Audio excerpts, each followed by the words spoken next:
everybody, Backyard Bullion here, and welcome to part 2 of our fireside chat with Chards Bullion, or Coins of Bullion, sorry, I always get it wrong way round. We're here with Lawrence and Adam, and we're going to talk today about quality of coins, specifically from the Royal Mint, because you guys know I've had a bit of an issue with that of late.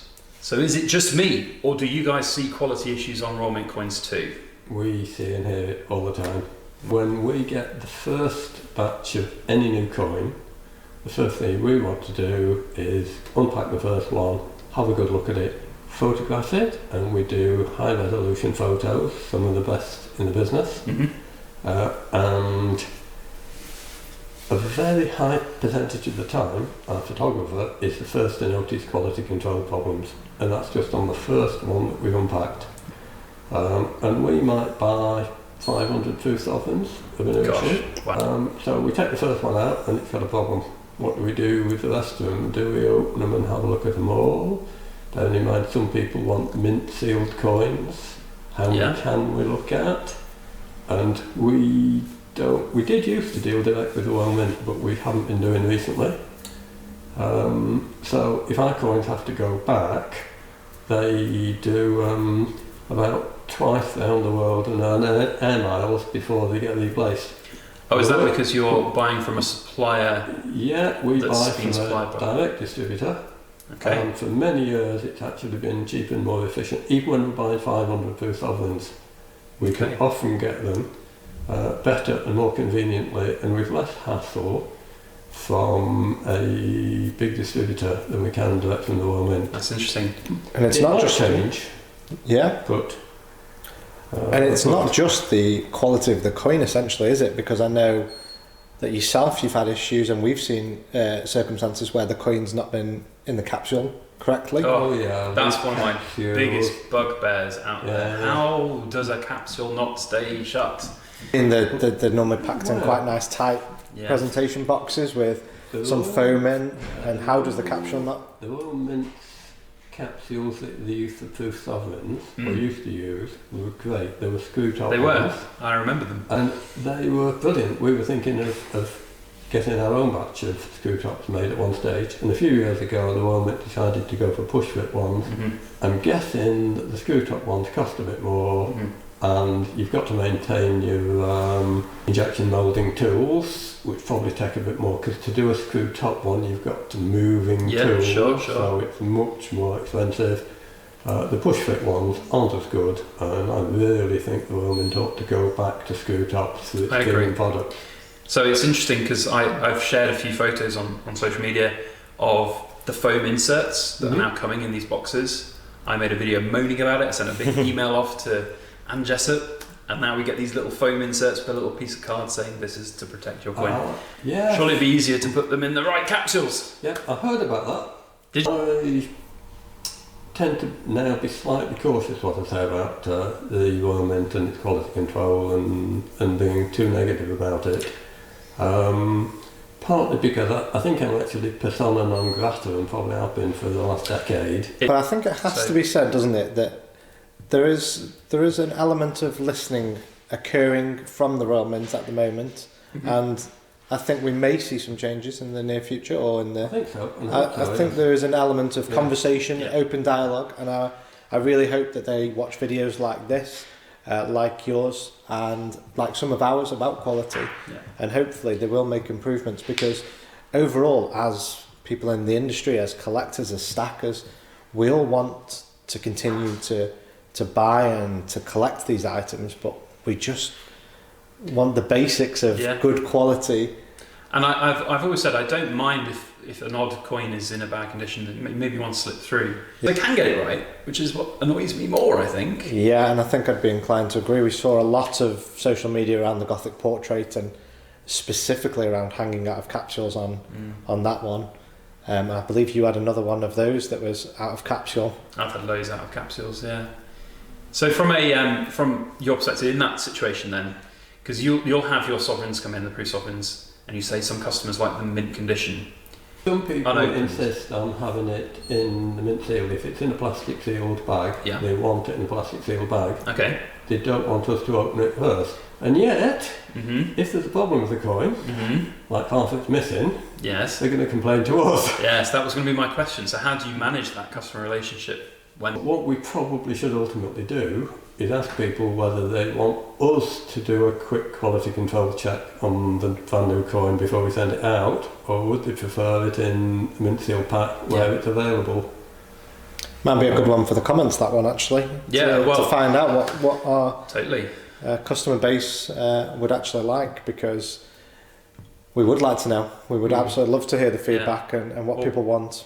One of the things I've always said is that buying directly from the mint often is better for me, because if there is a problem, I can go directly back to the mint and they can resolve it.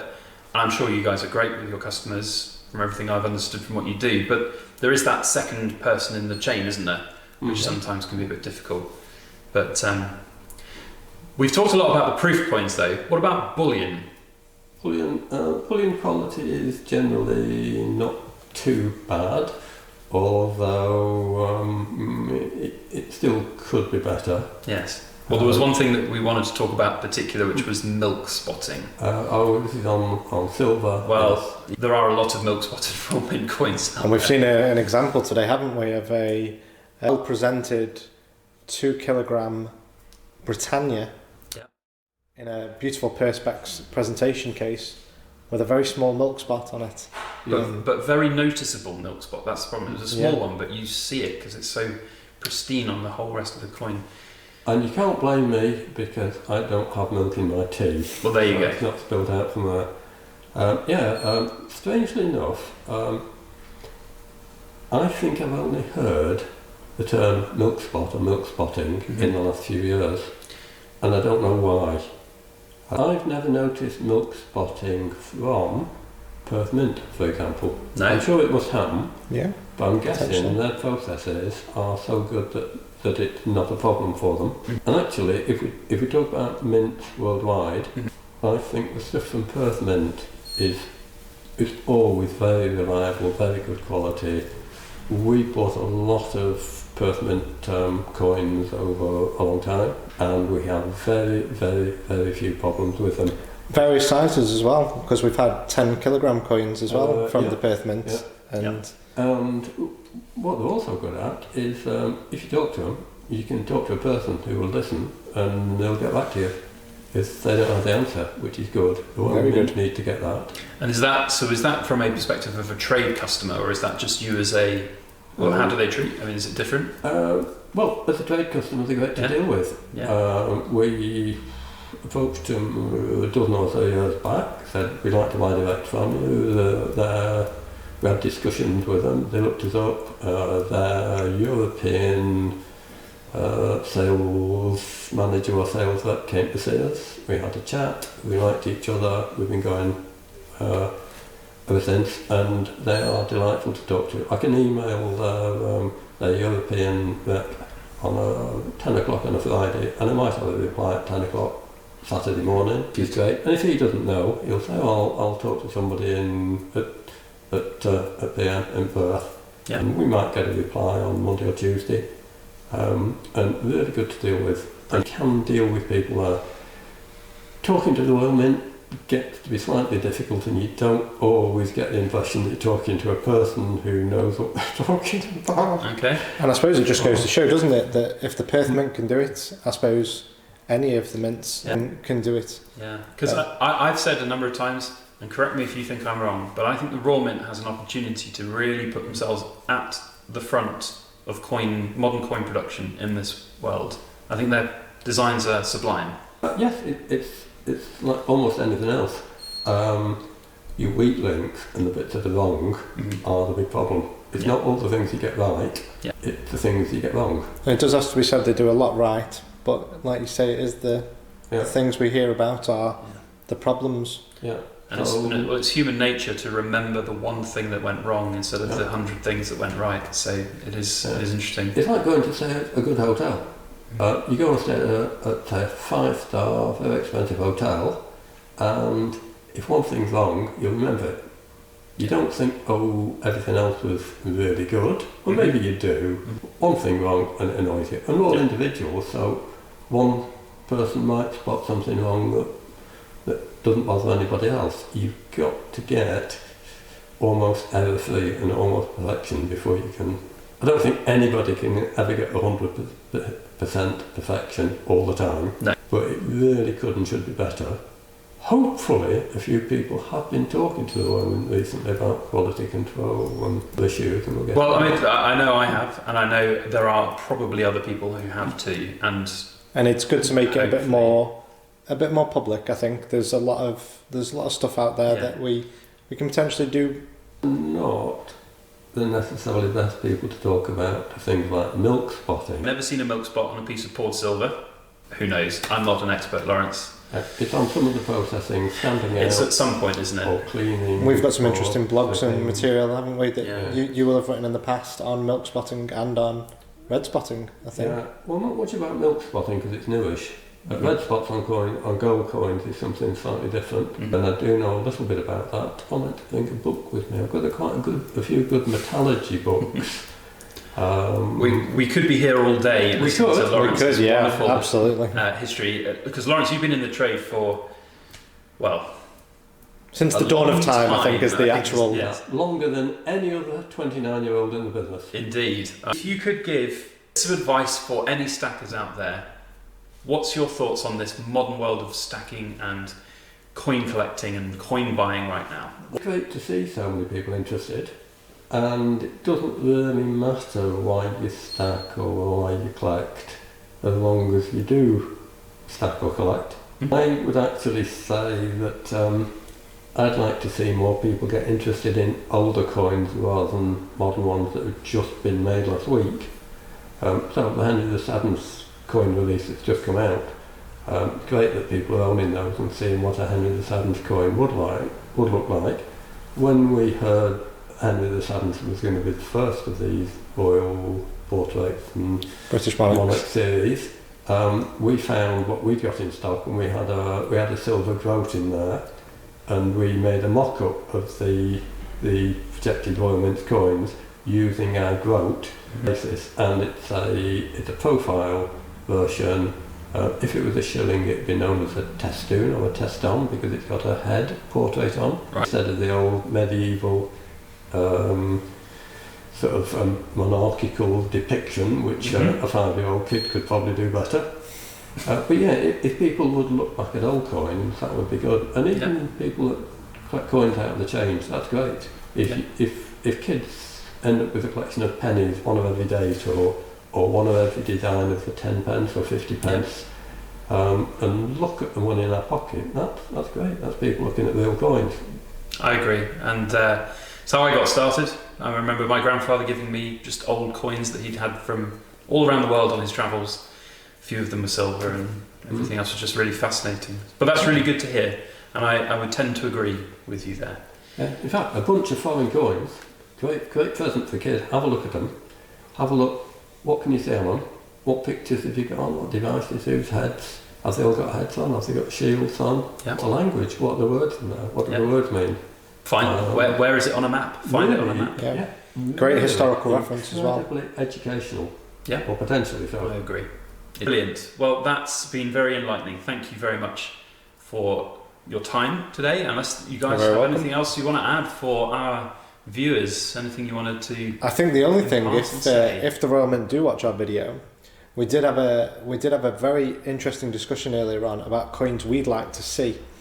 And yes, I know yourself and I, we both said it would be absolutely wonderful if a 50 pence collection would be released with every English county or United Kingdom county and region, because it's something that we'd all love to get our hands on and collect something like. Have you ever seen anything like that in the past? Counties would be good. Well, the US did a US state quarter thing with 50 different coins, one for every state. It was actually more than that because they had some of their overseas territories.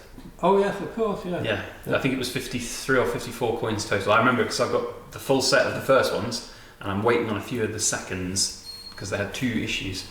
But that's I'd say if they watch this video, they want some positive reinforcement as well as some of our free marketing advice. We would absolutely love to see it. It's something we'd probably be interested in stocking for our customers as well, and it's something I'd probably collect myself because it'd be really quite interesting to see. Yeah. And it's also good that they did low denomination like 10 pences. I'd like to see something like that on tuppences. It's a big, cheap coin, so kids can afford to collect tuppences. Yep. 10 pences are 5 times as expensive, but more affordable than 50 pences or gold sovereigns. Yeah. So yeah, counted would be great on 2 pence coins. And like we say, when we're talking about other countries, it shows a bit of a history and an education piece. You know, it could be a geographical lesson. I've spoken to many people, my age, older, younger, that have no idea where certain places are in the country. Yeah. So it'd be a good education piece. Now I'm going to get silly here and say that the counties coins ought to have the outline of the county on, and then you can make them up into a jigsaw. Now, or a presentation folder or something like that. That would be an impressive feat. Maybe not for the circulation coins, but maybe for like the proof versions or editions or something. Look, we could sit here and be the marketing department for the Royal Mint. This is fantastic. Yep. Yeah, brilliant. I tell you what, I've said it on the channel before. If myself or Lawrence or Adam ran the Royal Mint, we would probably do things a bit differently. But we don't mean this in any kind of negative way to the Mint. We're just talking about coins in general, and I do appreciate your time here today. So thank you very much. Thank you everyone for watching. If you guys have questions for Lawrence or Adam, then have a look down in the comment section and type it there. And I believe we're also going to release this video on Chards' own YouTube channel, which I'll try and remember to put a link down in the description for, so you can go and ask them coin questions directly. So thank you guys once again. You're very welcome. Thank you. Thanks for coming. No, you're more welcome for having me. I'm the one that's imposing on you on a weekend. Thanks everyone, we'll see you on the next one. As always, please make sure that you like, share, comment and subscribe for more.